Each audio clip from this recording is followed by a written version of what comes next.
All right, what is up, everyone? Welcome back to another episode here on the Lure Lab, a part of the Serious Angler Network. And as always, I am your host, the captain, Andrew Full. And today we have an absolutely awesome episode for you. We are diving into spy baiting, the formal history of it, and we have an awesome guest. We have David Swendseid coming on. R&D specialist and manager over at Realis, and we want to get him on here, talk all about spy baiting. I think he's the guy that you probably want to hear about this from. So we lined it up. We're bringing you this awesome show. So let's get David on here. We're going to talk about spy baiting, and you're going to learn how to catch more bass and having the proper setup to really utilize this technique to all of its capability to help you put more bass in the boat. So let's get David on here. Hey David, Hello. how's it going? How's it going? How's it going? Yeah, not too bad.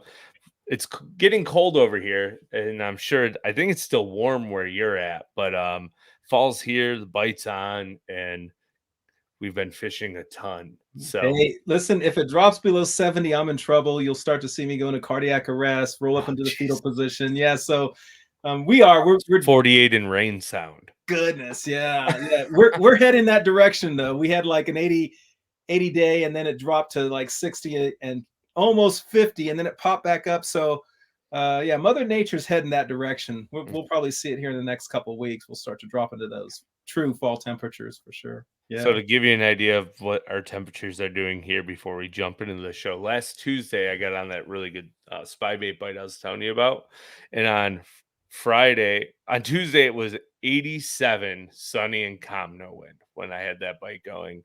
On Saturday we had this really big Canadian tournament that we drive across the border and fish. Nice. The high was 53 on Saturday, and on Thursday, my second to last day of practice, it was 84 and sunny. So we had almost a 35-degree swing in like 72 hours.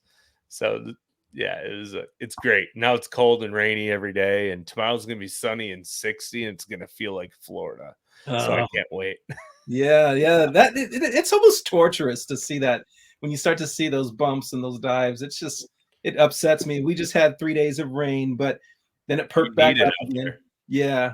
So we're getting ready. I'm going to go ahead and prepare for it. And I start dressing with socks and layers and all that other stuff. And where I live is in Bend, Oregon. So when it finally makes it cold, it's cold. It's just dense cold air, and then it starts to snow. And I go into my tearful whining and ranting about not being able to bass fish for a while. So it really does change the bass fishing out here, because it just then you just go steelhead fishing, right, and chase the trout around. Yeah, I have buddies. If they don't close your rivers, and yeah, they'll close part, because I have that. It's a world famous river called the Deschutes. A lot of people. I'm not a fly angler, but they fly in to go do that deal, and there's parts of it that stay open. So believe it or not, I actually go in there and spy bait for the browns. That's what I do. So, yeah, that's really fun. So, well, now that we're talking about spy baiting, right? Can you kind of dive into like the history of it and how it originated and the thought came about? Sure. It was really interesting. I'm going to go way back. The sinking prop bait has been around for eons, from the 30s, 40s, 50s, 60s, 70s, and in fact, even in parts of the 80s, guys were making sinking prop baits. I don't have one in front of me, but that was happening. But I'll share one here that this happened back in the 30s, and you'll be blown away by the shape. I mean, outside of the big hooks, you're looking at what we would now call today a spy bait. And here's, a 90, basically the same size, right? So the departure wasn't too far. And then it just kind of evaporated. It went away. There wasn't a lot of folks going into it. There's obviously different techniques and lures that were coming about, starting in that whole 60, 70 era, 80 era. But yeah, I found a sinking prop bait years ago that was made in the 80s. So it was pretty cool. So you have this partition of time, and then you basically had guys in Japan that were taking jerk baits and putting propellers on them, Hmm. taking crankbaits and putting propellers on them. And that's how it kind of started again. So as they're going through their rendition of prop bait, in fact, one company, Lucky Craft, took their, I think they called it their screw pointer. They took their 110, the big, it's kind of a big tall jerkbait, was really famous for a lot of desert winds out west, but they took that bait and put props on it, believe it or not. And that was their first Hmm. thinking prop bait. And then other companies started doing it. Another company called Stealth Pepper, which I was familiar with, they came out with, I mean, Stealth, they came out with or Timeco, they came out with the Stealth Pepper. And that guy was a tiny bait. So there was just different samples of this going on, and then a couple companies, started focusing in on it, and that was probably around that 2000 and, oh gosh, 5-ish, 7-ish era, 8-ish era, that in that realm. And then from there, they started to kind of get into their groove of spy baiting. So Duo was an OEM company, primarily in saltwater business, and but Japanese companies came to them and had their baits made by them. So you had all these other companies that were coming out with prop baits. Duo made some of those for some of those Japanese prop baits, and then eventually came out with their version. I had acquired the sinking prop bait a long time prior to my even getting with Duo. But the idea I was looking at was, I came from fishing for suspended fish. So long story short, I would take a tiny little lead head with a tiny short hook on it, shank hook, and then a reaper, which was translucent, and I would throw that thing across a bluff wall and let it sink into 10 foot over 20 or 50 foot. And I would stroke that thing right back. Now we have this thing called mid strolling and hover fishing. But basically that's what we were doing back then. And we'd loop fish that bait back. And so that bait would kind of swim 15 over 30. And these big fish would come up. Now you didn't catch, 5 fish for 30 pounds, but you would end up with a fish from 4 to 9 pounds doing that. And that's kind of what interests me, that I was like, these prop baits or these sinking prop baits will fit that category of fishing. So Duo at the time was recruiting me, and they basically said, hey, listen, here's our product line. We'd like you to take a look at it. And I saw what they had in their product line, and I was like, yeah, I want to tell you something. I want to start this technique, and I actually still have the email. I want to start this technique, and I want to start it with your bait, but I would like to improve upon that process. And so the manager at the time was like, yeah, sure. So I always say that spy baiting kind of originated out of Japan. And I say that because I was working for them, and that's where I ended up, kicking this idea out. But the funny thing was, coming up with names and all this other stuff at the time was hideous. I was doing word searches all night long, and then we eventually came up with that. So that's kind of how it got started. And then from there, yeah, prior to that email, I was testing different things out. I was making sure that the other companies didn't have what we were looking for. And then we improved upon that, and we kicked it off. And I used the guide that was there for Duo, and it was just awesome. I mean, we had enough people that actually fished a sinking prop bait in Japan that I can bump some stuff off of, but no one had it under any type. It wasn't orchestrated under any type of concept. So guys were taking like the Stealth Pepper, which is like, again, it's tiny bait, and they would throw it in the canals. Yeah. Tournament anglers, the JB tournament circuit wasn't winning on it. There was nothing like that. So it was really random. Yeah. So I packaged together. There was a lot of research that went into it. Again, we were looking for fishing basically for suspended fish, and then adapting there, which back in the day, I don't know if we can say that now, but back in the day, that was the hardest fish to catch. Now we have live scope, and those fish can sometimes be the easiest fish to catch. So they're not the smartest ones, because if you find them in areas and lakes where people have never really touched them, they just bite. Yeah, so. Yeah. And but it was really, but back then, before scope, you were out doing it. So I don't know, about 2012, 13, I got with some anglers. And in fact, one of the places I tested all the way down almost to Mexico, all the way across to Texas, up through the southern states. Some of the very first real data I got was over near Lanier on the spotted bass side. I was spy baiting in Florida. And what I was doing was catching fish and recording. I was recording the depth they were pulling from, whether or not there was a draw effect, meaning like the lure was actually drawing fish off of topography. And I had just notes and notes and stuff. And I remember getting ready to release it. And I was like, this is going to be so awesome, but no one's going to believe me. That's kind of my baby brother to this day kicks me like, you should have, packaged it and patented it. But you can't really do that on something that's already made. So, but the idea is I wanted to fortify this presentation and give guys a real good opportunity. And that's kind of how it got going. And so I have a bunch of pro friends in the league, and I was sharing with them. Brandon Polnick was one of them. And I said, listen, I've got something I really want you to try. You're not going to believe me, but I want you to be open-minded. And he was like, yeah, okay. And then I didn't hear from him for like 2 months, and I get a text message, dude, I'm going to win on this.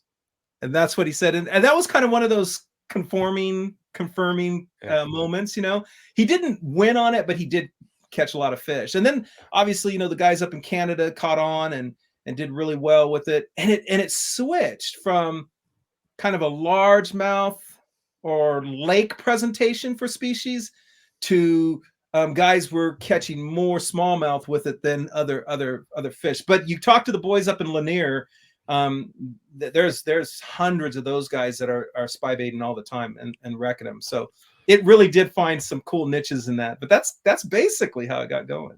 I still have the email. It's really kind of funny. I was just looking at it the other day. I'm like, I sent this email that said, hey, before I even get with you guys, I want to introduce a technique. And you're not gonna, but I'm just letting you know, you're not gonna probably think it's special, but just hang with me. And of course they didn't know what I was talking about. So they're like, yeah, dude, do whatever you want to do. I don't care. Yeah. So perfect. It went from there.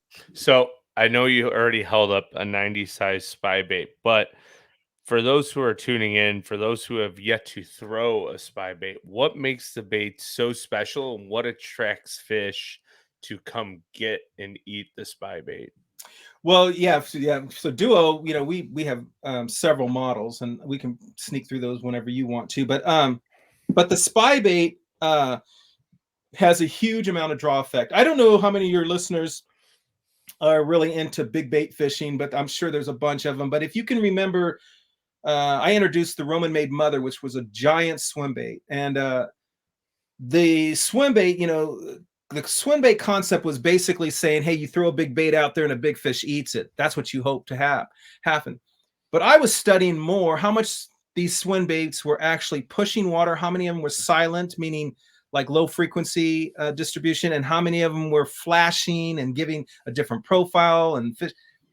And that big gigantic mother would draw fish from everywhere. I mean, you didn't catch, you could throw it all day and not hook one fish, but you would pull a 4, a 7, a 12 out from a dock. I mean, and so the draw effect was really, really, really potent. And amazingly so is the spy bait. I had footage, I still probably have that footage somewhere, where we would pull it over a flat and all of a sudden fish from 40 feet away would line up behind that bait.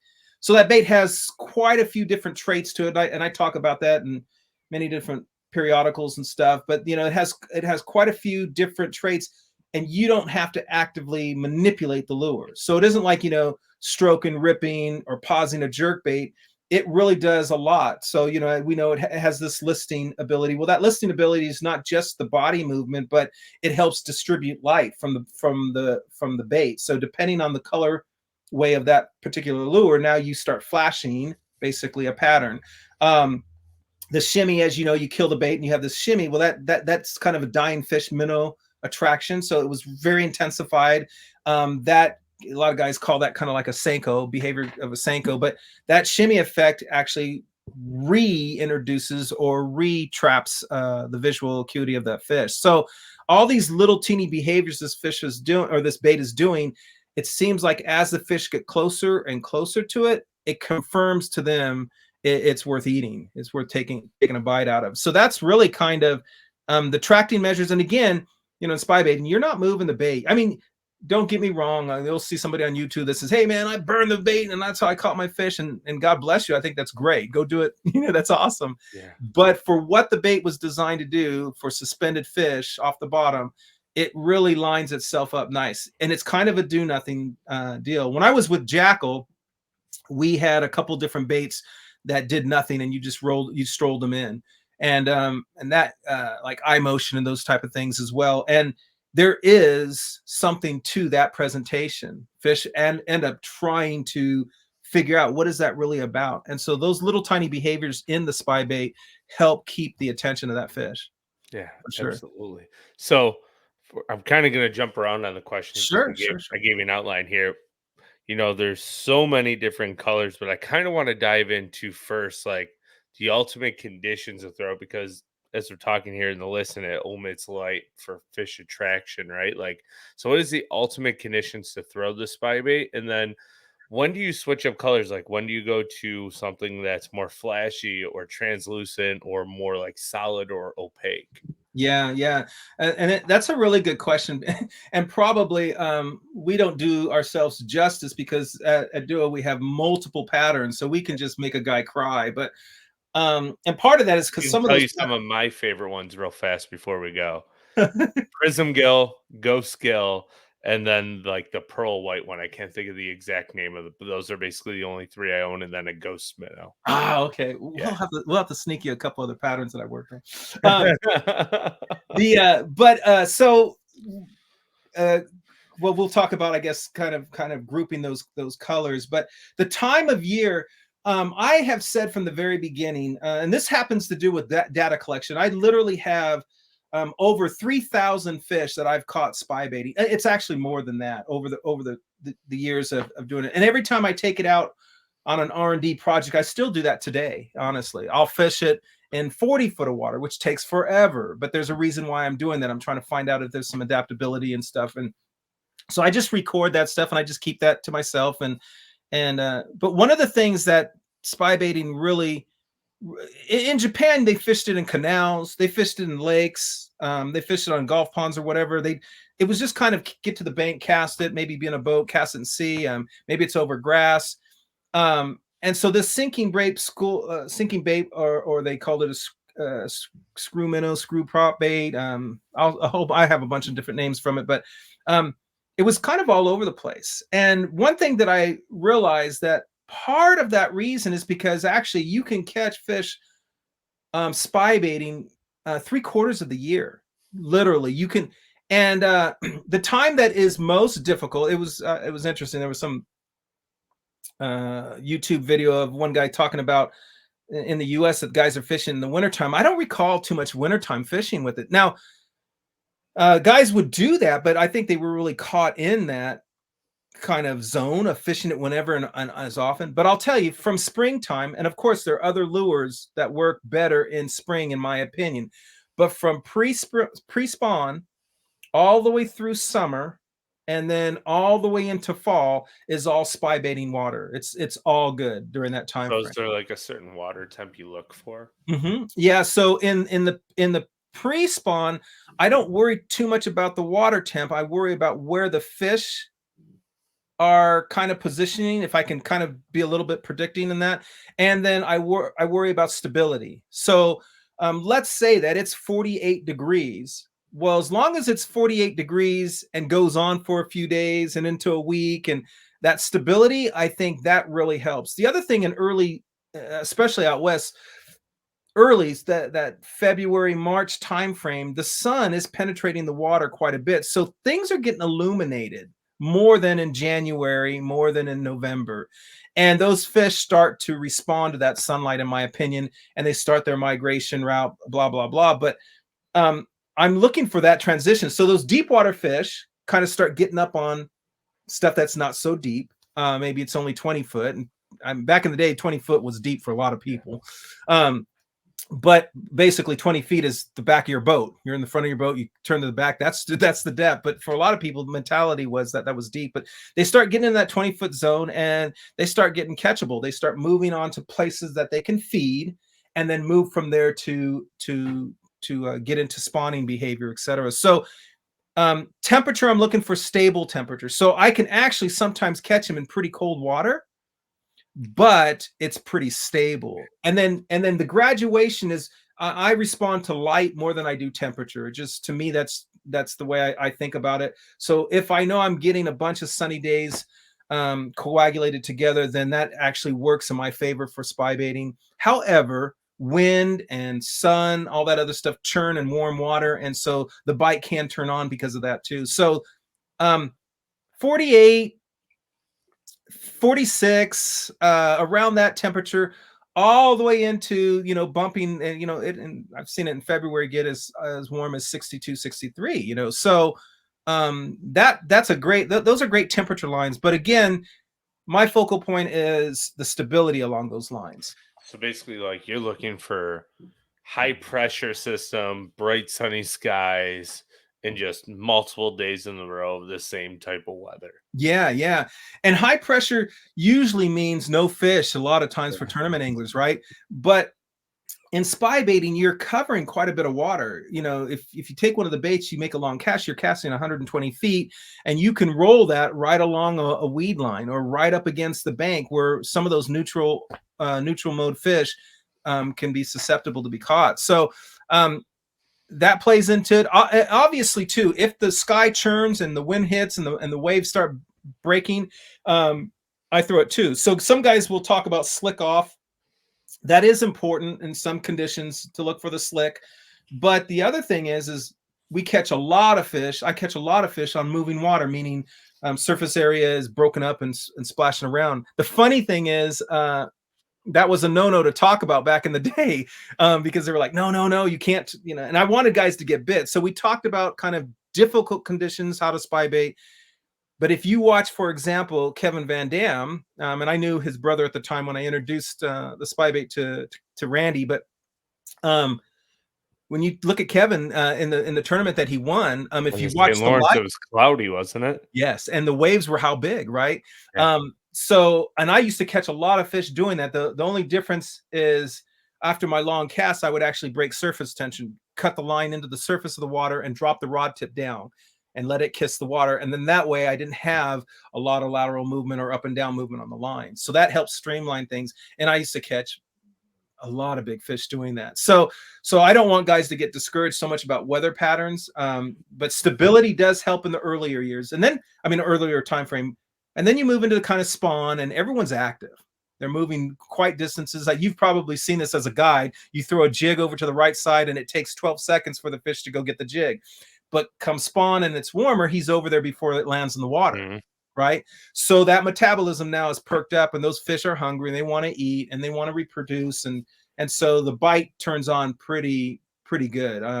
And you catch them before they get in the grass, and you catch them when they get on the inside weed lines. All these things start to happen. And then post spawn, it's similar, except folks are, trying to heal up. So they may be in sparser grass and those type of things, or tighter to cover, but those are catchable fish.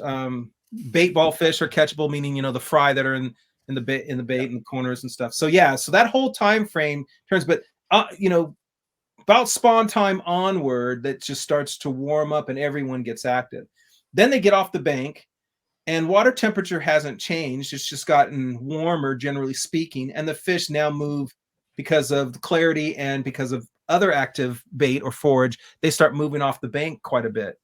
Or they start looking at trapping bait and start working lines and stuff like that. And those fish are optimal. But the funny thing is when you get that, what we call, what do we used to call that? The dog days summers, where it's just, you're out there in your boat and you can feel the heat beating on you and calling your name. Yep. David, so those days you put the hood on anyway. And, but those days you can catch a lot of good fish spy baiting because you have the ability to catch them on surfacing time frames when they're going and chasing bait up on top. And I tell guys all the time, I don't throw a topwater bait a lot if I'm spy baiting. I'll hold on the spy bait, throw it just underneath the skin on the surface and start catching those fish, raking them in. In fact, one of my buddies with Wire to Fish, we talked about it and we showed him that. But so you'll catch them from the surface and then all the way down into 30 foot of water, on a summer day for sure. And then fall starts to gravitate folks back towards topography. So yeah. Topography is important no matter what technique you're fishing, right? Like, but there's certain times of year where it's really good, and then other times of year it's like, it's just there. So, but anyways, like I also want to dive into like when to choose color patterns on spy baits, because Not all of them work all of the time, but I find like when it's really sunny out, that's when I'll go with like a prism gill. So I hope I'm doing things right there. Or No, like, yeah, so no, now I'm you wrong. are, Andrew. You are. You are. And your time on the water is valuable, Yeah. and it's also intriguing because it allows you to adapt to the tiny little changes. So, for to make sense for guys or to help guys out, I've kind of grouped things in three categories: reflective, natural pattern, I and then like that. something along those opaque. And I've just put in that. And there's multiple patterns in those groups. But if you grab a spy bait out of all three of those categories, you're probably going to dial yourself in pretty good. You'll have a chance at it. Now, inside some of those, inside some of those patterns is some really technical patterns. And like, for example, I think I want to sneak you out. It's called BKIU. It's a color I developed, but it's a dark color, but it works throughout the year if there's sun. If there's sun, that color works magically because as it moves through the water column, it actually changes colors from a Ooh, deep, from a rich green to a purple to a purple to a blue. And so that color was designed to move as as the lure was moving, the color was designed to change. So it's got it's a a little color. It's got a shift pattern in it, like yes, those cars that you saw from like Fast and Furious Tokyo yeah, Drift. Like as they would turn, they would change color, entire yeah, colors. yeah, Yeah. So it's the premise of it, yeah. basically, right? In a So way. I named that fusion, color fusion. Basically, it's designed to we're infusing colors into the body of that bait. So as that body moves, it changes colors. That adds another dimension for the fish. So that color in particular, it's out there like at several different places, but it's called BKIU. It's deadly. It's really a deadly color. You can use it basically anytime the sun is up or anytime the water is super clear. You can do very well on that color. Um, and then the reflective ones, really you're kind of looking at smelt or baitfish, but we have perch patterns that are reflective too. And those reflective ones are important because the sun comes out, or what I call you get kind of a breaching of light. Like when the sun first comes up and just begins to hit the lake, that sunlight is different than when the sun is Mhm. overhead and illuminating down. And those scaled reflective patterns actually work really good during that time. You probably have seen this. You move your boat along the shoreline, all of a sudden you see the shad, even though the sky is still kind of dark. You're like, look, there's a shad. You can see them flickering. You can see them turning and flashing. So I think that the reflective patterns from about that point and then on into the sunlight are really good. And then also the reflective patterns are deadly when you are chasing fish that are chasing schools of bait. That's when that reflective pattern becomes prominent for sure. Um, but you will, and I always say, let the bait kind of tell you if you're in an area that you know that there's a lot of fish and you throw the reflective pattern and no one is following, Interesting. nothing's happened, get rid of it immediately because it's just at that point you're forcing the issue. You still may catch fish on it, but you're really forcing. But you can kind of tell when you start to get those Yeah. colors dialed in. And the natural patterns are important. They just really are, especially in clear water. Um, those natural patterns are very important if fish are going to be following the bait or they get to see the bait a lot. I try to match those natural patterns, or not so much match them to bait fish, but match them to the environment. So if I've got a gravel bar, I may use a color that kind of looks like the gravel bar, but as it's moving, it can get detected. So I kind of play that game a little bit. Against grass weed lines, I may play.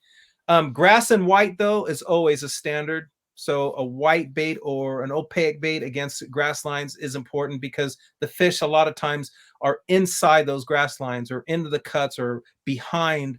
They're So it weathering just behind them. allows them to see it a little bit Yes, better.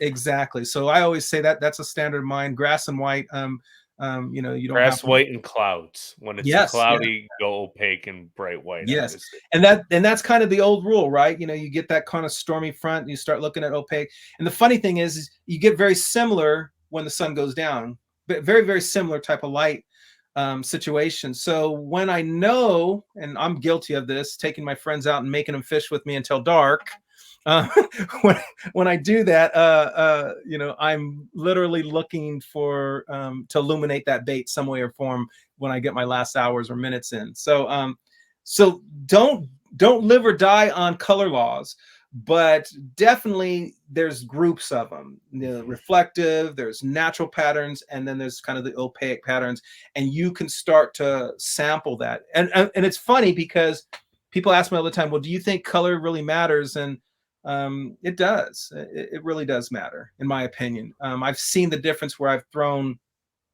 Great example. I threw a pink one day and I couldn't keep the fish off of it. Just could not keep my. I could go anywhere on the lake and could not keep the fish off the pink. And then I put on another color, which is a natural pattern. I caught a few fish. So I, you know, and then I come back with the pink next week, and nobody wants to talk to me, right? So Fish. yeah, yeah. So don't be afraid to experiment. But those three groups will kind of get you in the right place, go in the right direction. I like it a lot, and that's basically what I do. And now I don't know why I just always seem to gravitate to like the foiled, the shiny ones, No, right? I think yeah, not only do baits catch anglers' eyes, but they also catch fish. But I found, and I could be completely wrong, this is just what I found with smallmouth on Lake Erie where I'm at. When it's slick, calm, sunny out, like hot, slick, calm, that's when they'll react and actually follow the foiled ones better and eat them. And then if I get that natural like real subtle chop on the water, that's when I'll go to like a transparent bait yeah, or yeah, and I think that helps because I've I believe personally in my mind that when you get that breakup of water, there's actually more light penetration getting through the water because when it's slick calm, it creates a mirror. yeah, So yeah. therefore, You get panels basically. You can imagine you had a bunch of com, com, computer screens and they mhm, were all oval shaped or circular shaped, and you laid them all out and you hit the water and it waved. Those panels would change. So one panel's sitting here, one panel's sitting here at a 45-degree angle, and these panels so light can come in from different areas, and also it can light can be broken up in that, but because the intensity of light is so apparent, that the whole place gets illuminated, but now it just gets broken up differently. So when you, I don't know if you've ever done this, but you know, we used to do this.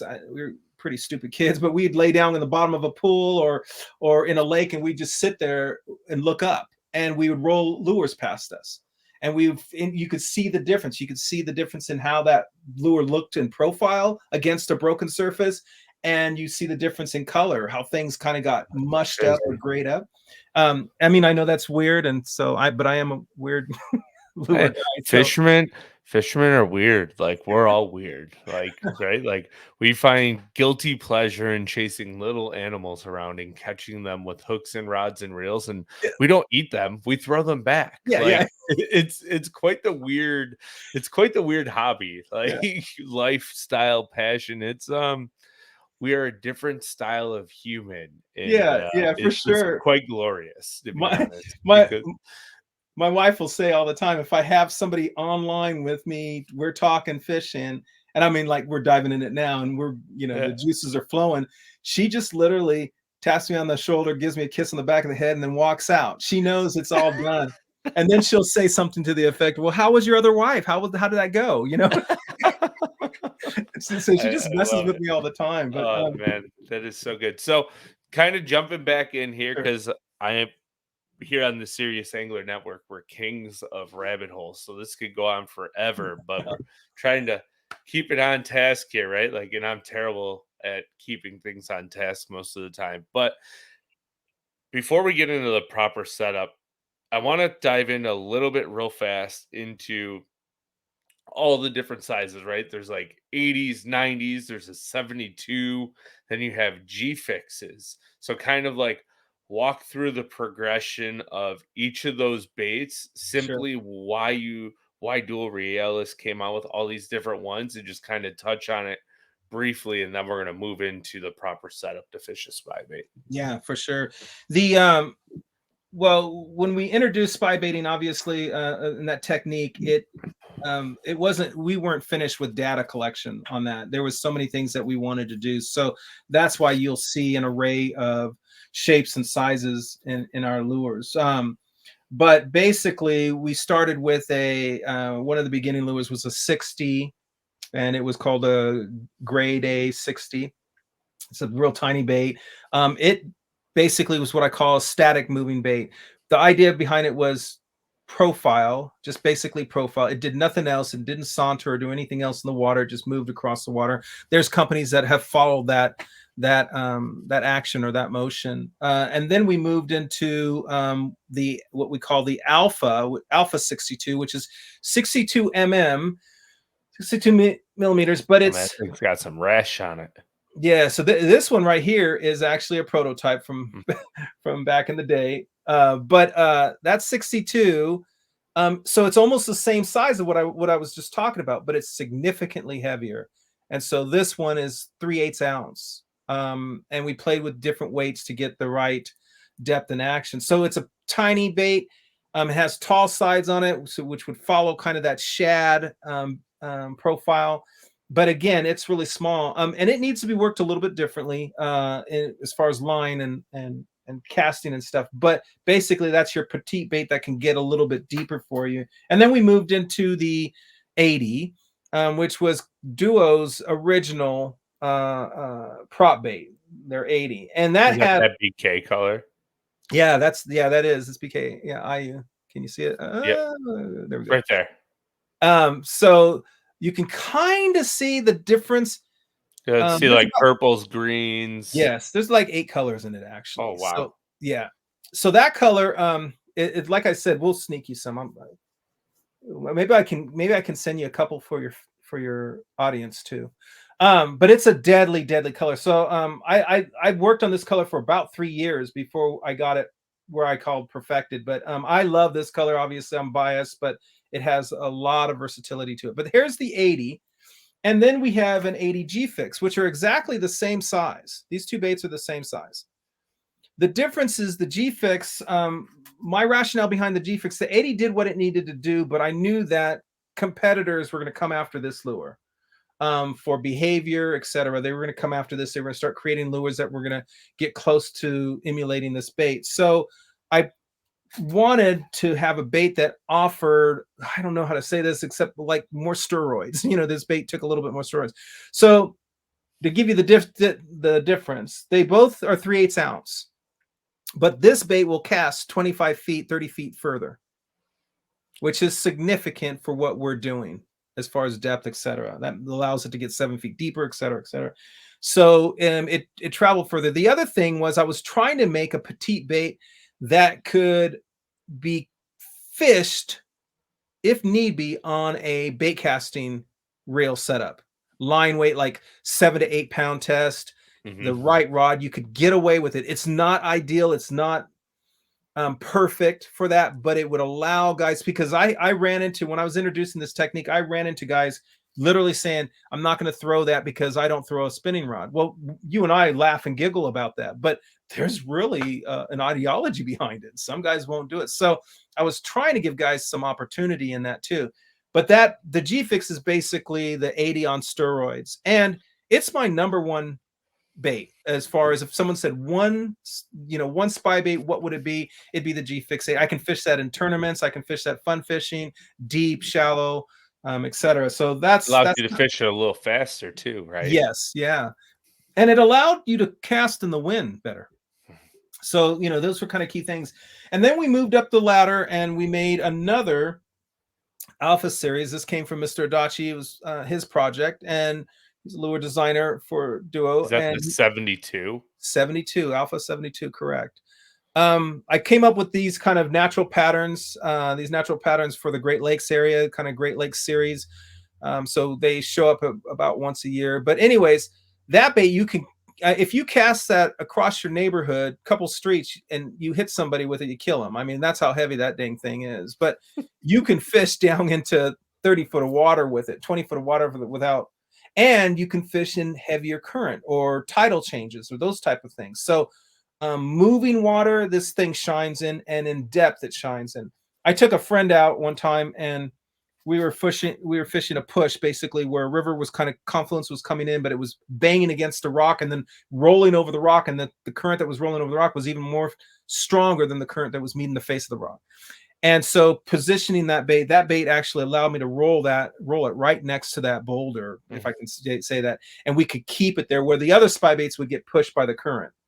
And so we could lock down and fish that bait in 12 foot of water, and we were catching 5-pound smallmouth doing it and just having a Oh, blast. that's fun. Yeah, and and we wouldn't have been able to access those fish if I had been using, a 60 or something. So, but that's an example. And then this is one of my favorites, and we don't talk about this too often because I was fishing that. We had a pro tour out west called the Apex Pro Tour, and I was fishing that pro tour. And honestly, I just didn't want to talk about That the bait at river all. bait? This, huh? Is that color river bait? Yeah, this is called river bait. Yeah, I have some of those. That's a good color. It's deadly, and the size is a 100. Ooh. So it's a much bigger spy bait, if I may. But I threw that a lot during the pro tour, and the reason I did is because when we were testing it, I was catching things on the 80, but every once in a while, like I'd catch this lone fish by itself. Maybe I worked a 300 yards of bank, and I'd catch this lone fish, and that lone fish would be pretty big. And so I realized that this size is not over cumbersome. It's not too big. It's still very natural. The blades on it are the size of the 90. We didn't go any higher. I do recommend using the hooks that come on it are fine, but I'd go a size smaller to tell you for the serious tournament anglers. But that bait is a larger profile. But the action on it, the traits that our other spy baits have, like the 80, the action on this bait is actually better, in my opinion. It shimmies even more intensified, which is hard to do. What I'm getting at is the bigger your bait, the heavier your lure, the more effort it takes to create action. And that one is pretty, it's right on par. It actually has improved action for the same style of fishing. Yes, exactly. Yeah. So interesting. yeah, so that was really a cool venture. So I'm biased. I'll be honest with you. I really love that 100. How long is that 100? Is it like a 3.5-inch bait? Is it like almost 4? Where's my So it's 100 millimeters. So, but it's big. It's long. I mean, let me get an 80. I'll show you. Yeah, so you're gaining like what? A little over a half an inch. Yeah. I mean, definitely at least that. Yeah. Yeah, I can see it now. It's almost 3/4 at a minimum 3/4. It's not bad. You gotta go higher. Yeah. Oops. There you go. No, you're fine. Yep. Yeah. That's good. So yeah. So it's a beefy, bulky bait. When it first came out, I didn't really do very well on it because we built a large lure, but we detracted from the action. And so we started to shave that a little bit, and we increased some more action, and we increased some more action. Finally, we got it where it's you can activate that bait, and it's very much dynamic. And with that helping, that's harder to do with a bigger bait. So some guys can appreciate that. Lure builders can appreciate that. I appreciate it for sure. I love tackle. Like, I wish you could see like my boat and stuff right now. It's an absolute mess because I've been guiding nonstop and then tournaments mixed in. But like, I'm like, oh man, I have too much stuff, and I just enjoy looking at it more than I enjoy fishing it. Like, I have a Jackal riser bait just sitting right here because I love the way it looks. Like, I'm like, yeah, I've yet to throw it, but it's sitting here. I'm like, this thing's sweet. But anyways, we're gonna start like moving on to wrapping this up here, David. But I mean, I think there's an important aspect that we really need to touch on before we do wrap it up, and that is the proper setup to fish the spy bait. Because people, like, all the time when I'm catching them, clients are like, "How do you not lose fish on it? Like, why do you have confidence in this? I'm terrified to throw it." So, kind of walk through the proper setup here to help alleviate fears that people who are tuning in may have, and also to give them more confidence to put fish in the boat. That's a really great question, and honestly, you're right. There is a perception for guys, they'll hook fish and they'll lose them. It's just that simple. And I've watched it. I've been on the boat with them. You'd laugh, but I would have their buddy hold a cell phone and the guy would cast, and I would watch his retrieve, I'd watch his cast, I'd watch the hookup all on the cell phone. They would send that back to me, and then I would review that. And I'm going to tell you, the greatest angler in the world, Kevin Van Dam, if you study how he was spy baiting, and this is nothing to him, but he would have actually caught significantly more fish than he caught during that event, significantly. And in the live feed, he dumped a lot of 5-pounders. I mean, his weight could have been blown out of the water. I mean, literally blown out of the water spy baiting. That's not to say anything. He's the greatest, the best at it. But being in position during the retrieve and bite is really, really important. I think probably his rod and reel were fine. But that whole hook set is really important. So I tell people, sure, if you don't have a spy baiting rod, a spy baiting reel, the spy baiting line, you could go out with your drop shot, whatever's on there, and go spy baiting. At least you can do that. But as you get good at it, you do want to specialize. You want to tighten things up. So I worked with, this is a while ago, but I worked with Daiwa's rod engineer, and we came out with a rod out of the Steez model, and it was a medium light, 7.6. Line rating was 5 to 12, and which sounds a little bit odd, but it's 5 to 12 pound line. And that rod, when I was working with the engineer on that rod was designed for spy baiting. So if you can find that rod out there, I think it's changed. I think some of the pros now have a concept of that in their arsenal, the guys that are being sponsored and stuff. But if you can find it, it's a Steez AGS SVF 7.6, and again, 5 to medium light, 5 to 12 pound line. That rod was designed for spy baiting. So losing fish, I just don't lose. I can force the issue on purpose, but losing fish, it's not an issue. So what I'm getting at is an extra fast rod somewhere around that 7-foot zone is going to be helpful. It's not that the rod is longer, it's giving you leverage. That's not true. Leverage isn't dictated by length. Leverage is actually, it has to do with, in fact, a shorter rod, starter rod, gives you more leverage, meaning more applied force to move something. And so leverage isn't in the length of the rod, but the length of the rod gives you the ability to absorb that shock. So you want that deep parabolic bend to that spinning rod when it loads. And I call it kind of that rubber band effect. So a longer rod helps with that. And mind you, even though the spin bait's only 3 inches long, the truth of the matter is its weight. It's like 3/8 ounce out there at the end. So you get to the end of your cast and you can feel it even jerk sometimes. And then a fish hooks onto that and it's hanging out of their mouth and they're working back. And you can feel the weight bouncing back and forth on your line. So that's kind of a countermeasure, I call that. And that countermeasure can mean that the lure comes out. So any guys that have fished a lipless bait on mono and made a 200-foot cast, and then you hook the fish out there, it's gone. So yeah, so guys have to change their gears. So thinking about it that way, but I would say extra fast, medium rod. The US models are different than the Japanese models as far as actions and weights. They just are different. So if you get a Japanese model that's a medium heavy, it works more like a medium on the US side. But a medium light on the Daiwa rod, medium light probably on like St. Croix. I don't know what rods you use, but St. Croix has a good 7.6 rod. Chad Gripsy won an event and he used that rod, and I tested that rod. It's actually a good rod, but you want a fast tip, or the faster the tip, the better. You still want the whole rod to incorporate, but you need it to have some strength to kind of pull on it and lock those fish in.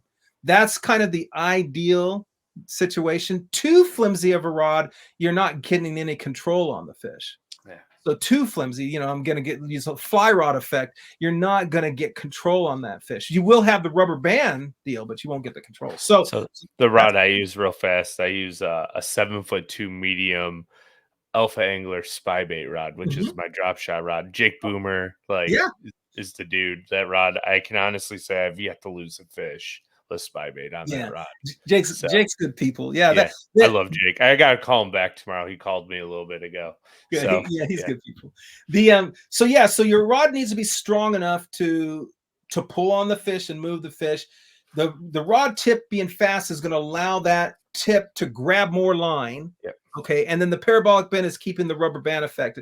And what I tell guys is go out in your backyard, because this is a tension or retention exercise, but go out to your backyard, hook your lure on your fence, walk out 40 or 50 feet, and tighten down your drag all the way. Then pull on your rod until your rod actually doubles up, or what we call tacos. And once that rod tacos, it's at the point of line breaking or rod breaking. It's not truly at that point, but you really are getting quite a bit of flexion.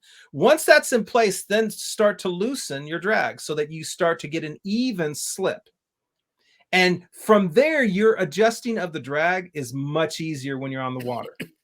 A lot of guys get caught with their pants down. They're just not, they're like, oh, too loose, too tight, those type of things. So if you can do that, and it takes 2 minutes to do that, just hook it out there, drag it out, tighten it up on the rod bends, and then loosen it up a little bit. Now you got even slip. Now you're not going to get too much slack being played. The other thing too is a lot of times you'll throw the spy bait and you'll make a long cast, you'll turn the handle 3 or 4 times, and all of a sudden you get bit. And the first thing guys do is they kind of rear back on the fish and they're doing this. Well, they're out of position at this point. And I can show this on video. You got bit and you went to here. You've only moved. You just keep reeling and slowly lean into them. Yes, because from here to here is 3 feet, but yet fluorocarbon still stretches at 7 to 15%. So basically that fish is going to move another 10, 12 feet without ever really filling you around.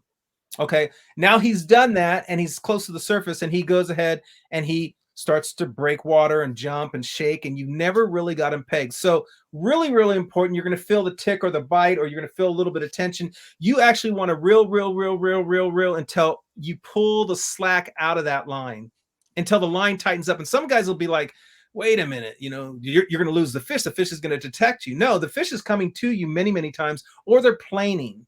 So the amount of line incorporation that you build into that is not going to affect the hook. And then I usually reel up to the water edge, and then I slide back in to the fish. Now I've taken just that exercise. I've taken 15, 20 feet off that water from incorporating, you know, that type of line incorporation and swing. Now everything gets tightened up, and that's the better position to be in when you're fighting those fish that, by the way, have a heavy weight at the end of their mouth, shaking and jumping. The other thing, and I'm doing a little research on this, so I can't tell you for sure it's accurate. But the other thing I've done is if I instantly catch a fish at the top of the surface line, he's just come up and grab the bait, I'm in trouble already, aren't we? I mean, with smallmouth, we're in trouble.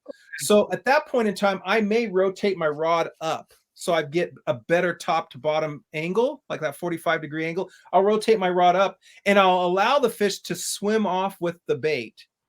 A lot of times the smallmouth will come up, and then if they feel less tension, they go straight back down.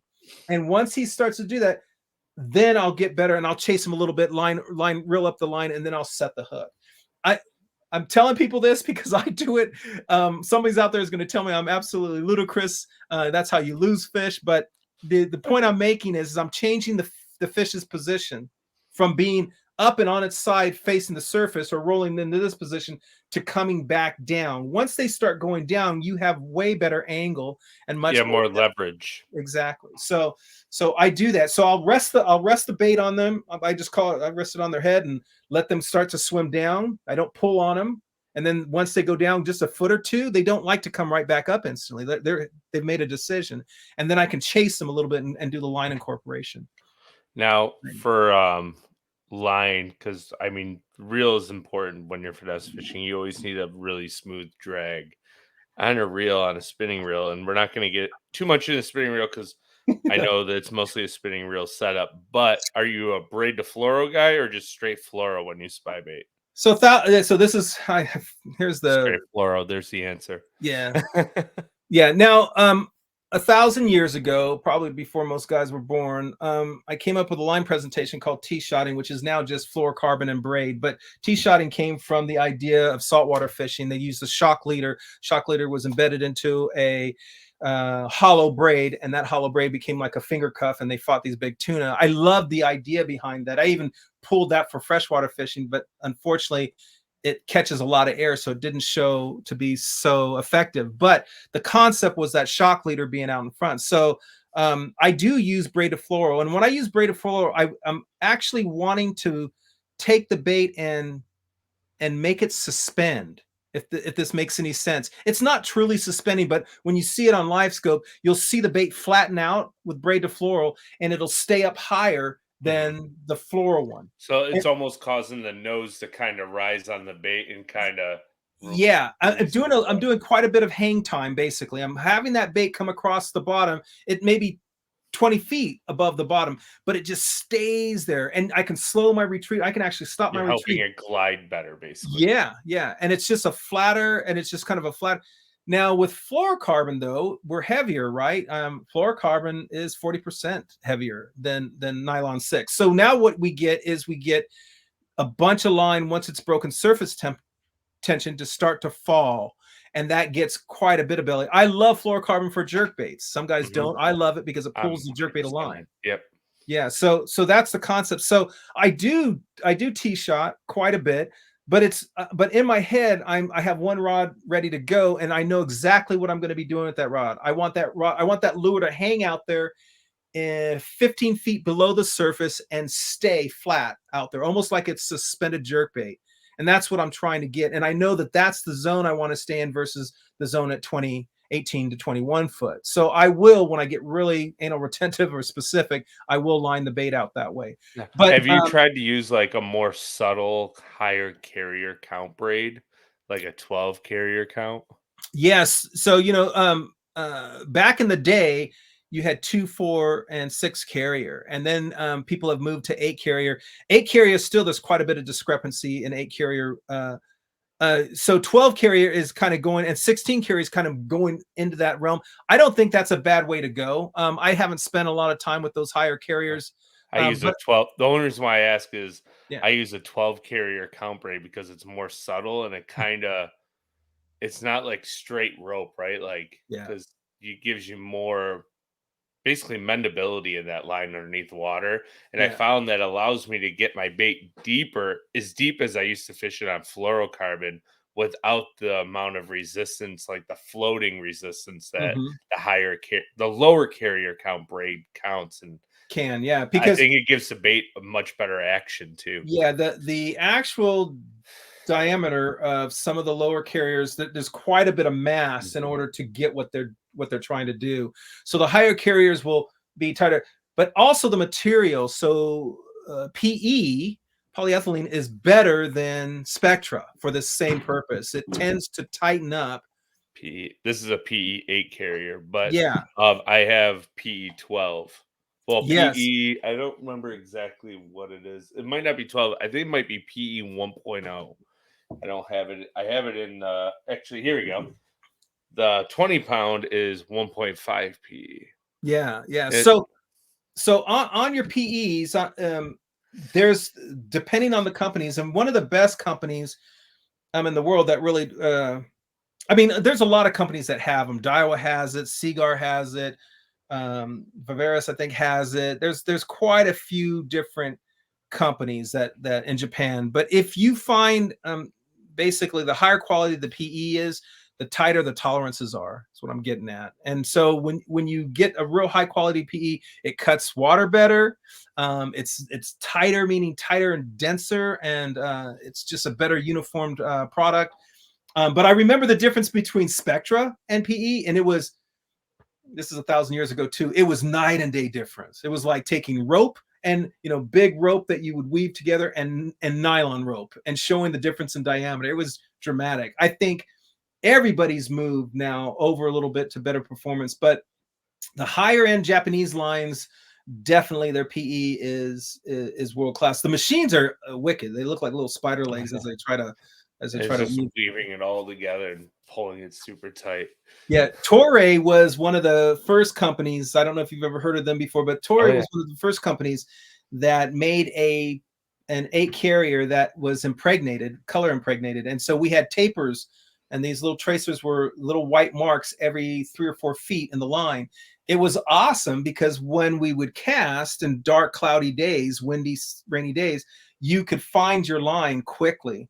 But yet when you're tying to a lure or you're tying to your connection, you just cut the white off, and now you have 3 feet of nothing around in order to mate to your leader. So it was very stealth-like. It was very unique.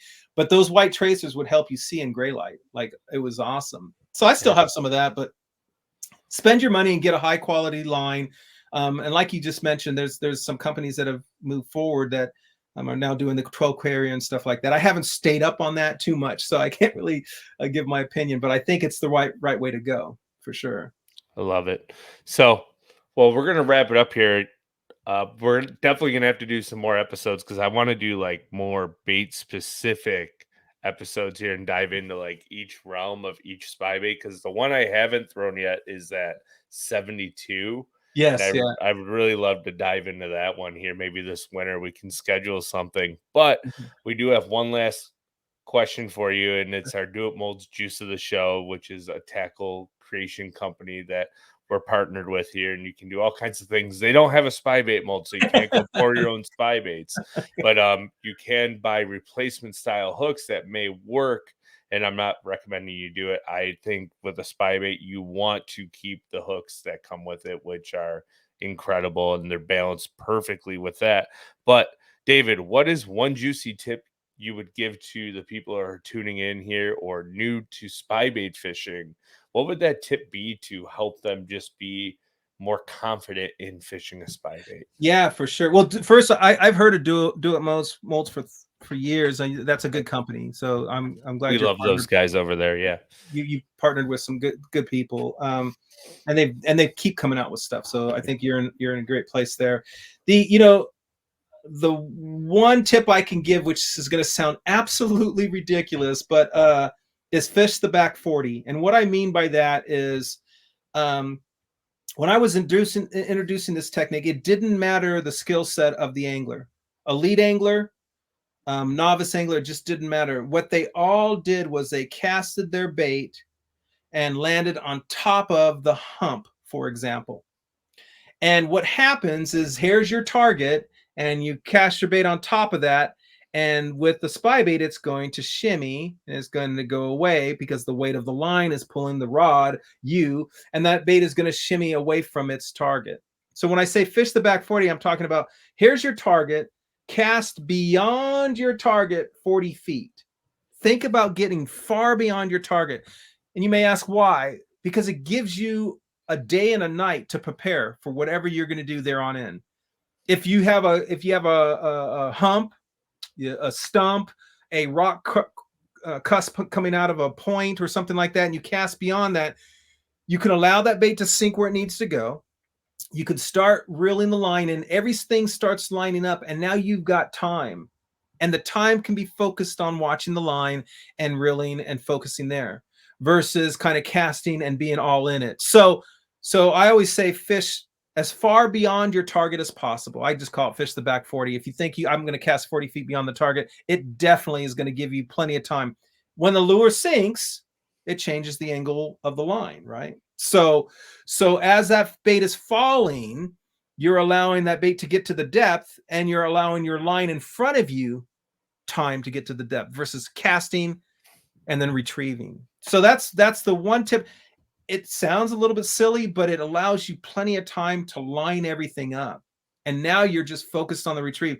I know that guys get this. I can tell when guys really get it, because they'll tell me, dude, I can feel the bait pulsing on my rod tip. I can actually feel the bait now pulsing, and they can see the line going like this on the rod tip. When they get there, I know they're getting past that learning curve. I can tell. Now they're tuning into the. So this allows you to kind of get there, if that makes Yeah. sense. Love it. That's a great piece of advice. Thank you. So, all right, Dave. Well, I want to say thank you for tuning in. Well, not tuning in, joining us here. And I hope everyone who's tuned in has enjoyed this episode. I mean, I feel like I've learned a bunch, and I'm definitely a novice spy bait angler, but I've caught probably a couple hundred smallmouth on Oh, it awesome. over the last few years. I think I've been throwing it for 6 or 7 years now, and don't really talk about it all that much, and I've caught some really big ones on it, and it's also a fun way to catch a lot of numbers. Actually, I got to witness a couple last summer. This would be a cool story for you. I got to witness Wes Logan in the same weekend catch his first smallmouth on a topwater bait, Great Lakes smallmouth on topwater, and I also made it a priority to give him his first Great Lakes smallmouth on a spy bait. So, like, Awesome. yeah, it was awesome. So, like, Oh, he came up and we went fishing for a few days up here, and yeah, we wanted to catch him deep. We wanted to catch him shallow, and I wanted to give him like a treat and get him a big Great Lakes smallie on top water, and it was a 5 pounder. So, oh, like, yeah, I got some tricks. oh, that is so awesome. Yeah, Yeah. so I remember that was like the highlight of the trip. It was when that I was like, it's gonna blow, so we can't get on the big lake. So let's go. We're gonna go catch one on top water. And he's like, no, we're not. I'm like, yeah, we caught a couple of them. The one he got was a 5 pounder. And now I'll never forget, like, in the Niagara River, we don't get many 5 pound smallmouth. And for him to catch a five Oh, pounder in immediate post spawn was oh. surreal. Like, Yeah. Well, I'm glad I didn't go with you guys because you would have never got me out of the boat. I would have asked you to go right back there and do it again. So yeah, lucky you didn't yeah, have me in the boat. it ended up blowing like 45 miles an hour that day, and the boat Wow. controlling that current, the Columbia, like, Yeah. it's almost impossible at times. So we cut it short there. But David, I want to say thank you, and we'll chat soon, my friend. Yeah. Thank you. You guys run a great deal. Keep it going. Yeah. Seriously. It was a And pleasure. Honor. thank you so much. And we'll chat soon. Okay. Take care All of right, yourself. you have a good night. All right, everyone. Well, thank you for tuning into this week's episode here on the Lure Lab, talking everything spy baiting, the generalities of it. And if you want to hear more episodes about spy baiting, leave us a comment down below if you're tuning in on YouTube. We greatly appreciate it. If you're new here on the YouTube side, please hit that subscribe button, leave us a thumbs up, and let us know if you've ever fished a spy bait before. If you're on an MP3 platform like Apple Podcasts or Spotify and it allows you to leave a review and you have not done so, please do that as well. It helps us bass fishing podcast be shown to more people who love bass fishing, and that's what we're all about, is just sharing as much knowledge as we can and getting awesome guests on like David every Saturday to talk about awesome techniques to help you put more bass in the boat and the bank and on the kayak. And until next Saturday, we will see you then.